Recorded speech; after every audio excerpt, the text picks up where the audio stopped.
เอาสบายดีพ่อแม่พี่น้องฟังไปสุขุชนมือนี่ก็ตื่นเต้นแต่เศร้าเด้พี่น้องสิได้ไปเลือกผู้แทนว่าซั่นเด้อยู่ทางบ้านต้นเพิงพุ่นน่ะเนาะบ้านเฮาเองเนาะพี่น้องเนาะน้องเอียงก็เป็นส่วนหนึ่งที่ได้ประกอบส่วนหั่นนะอันนี้คือใบเลือกตั้งเนาะพี่น้องเลือกตั้งผู้ที่แบบว่ามีสิทธิ์น้องเอียงก็เป็นผู้หนึงที่แบบมีสิทธิ์ได้ไปเลือกหั่นนะว่าผู้ใดมักผู้ใดเอาผู้ใดหั่นน่ะเดี๋ยวไอ้เบิ่งบรรยากาศนำกันว่าสิเป็นจังใดเนาะพี่น้องเนาะก็ตื่นเต้นอยู่ได้ล่ะน้องเอียงพาแต่น้องเอียงใหญ่มาน้องเอียงครั้งนี้เป็นครั้งที่2ที่น้องเอียงได้เลือกตั้งเนาะแล้วก็5 ปีเพิ่นเลือกที่1ว่าซั่นนะไปเบิ่งน้ำกันเนาะน้องเอียงก็สิโทมนะผู้ไปเลือกตั้งบ่กิริยาพาเลาะเจ้าก็ได้ไปวะไปคือเกินเด้อทุกคนเด้อไปคือกันเด้อเอื้อยก็ไปพี่น้องไปเลือกตั้งหั่นน่ะมีเอื้อยแล้วก็มีน้องเฮือนน้องเอียงมีแม่แล้วก็มี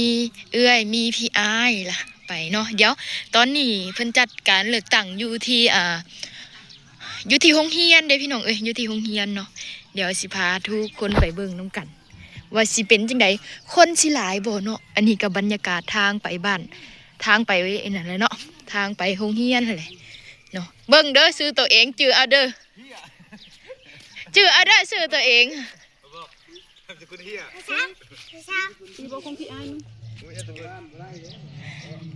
นี่ซื้อแชร์นี่อันนี้ของเจ้าอันนั้นของพี่อ้าย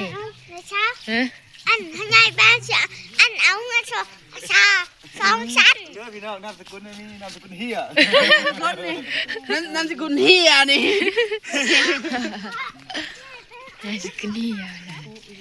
บรรยากาศตอนเช้าๆหามเบาไปทั่วทีเด้อนะครับบรรยากาศยามเช้างามเด้พี่น้องที่หมู่บ้านเนาะสิเดินทางไปเลือกตั้งผู้แทนว่าซั่นไดก็ตื่นเต้นเด้แต่ละคนเฮ็ดเป็นคือเขาบ่ว่าสินะย่านเฮ็ดบ่เป็นเนาะกะเพิ่นมีผู้บอกเพิ่นมีผู้แนะนำเนาะว่าเฮามักผู้ใดนะกะคือจังประเทศไทยนี่แหละพี่น้องโหเต็มอยู่เลย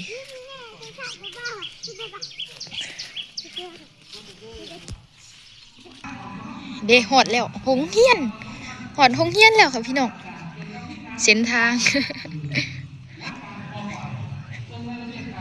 คนหลายนี่นั่ง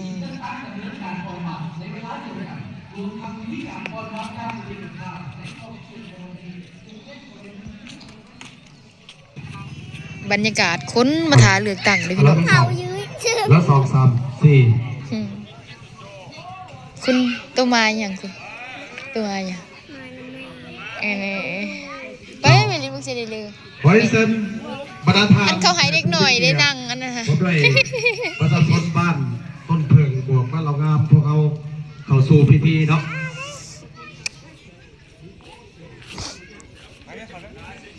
ว้าวไปทุกที่ดอกไม้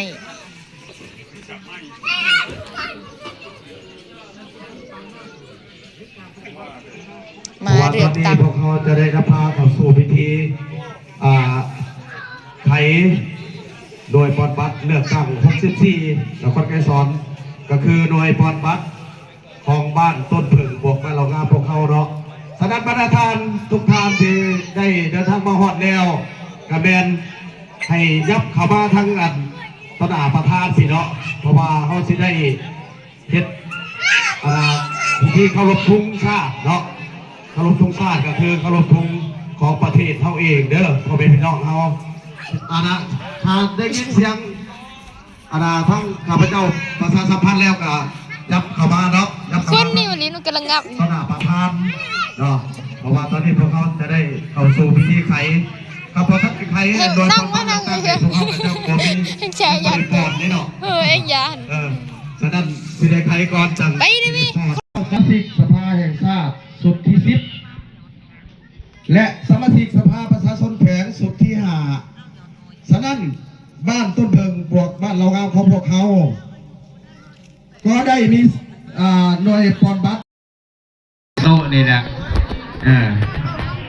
คำว่ามันถูกต้องเลยแนะนำคำว่าพ้าวกับอุ้ยคำว่าถึกแล้วป้อนลงให้ค่อยแน่ก็ได้ขอเพียงแต่ลูกหลานมอบชิดให้เพิ่นกับน้องหลายแหงพี่น้องคนมาเลือกตั้ง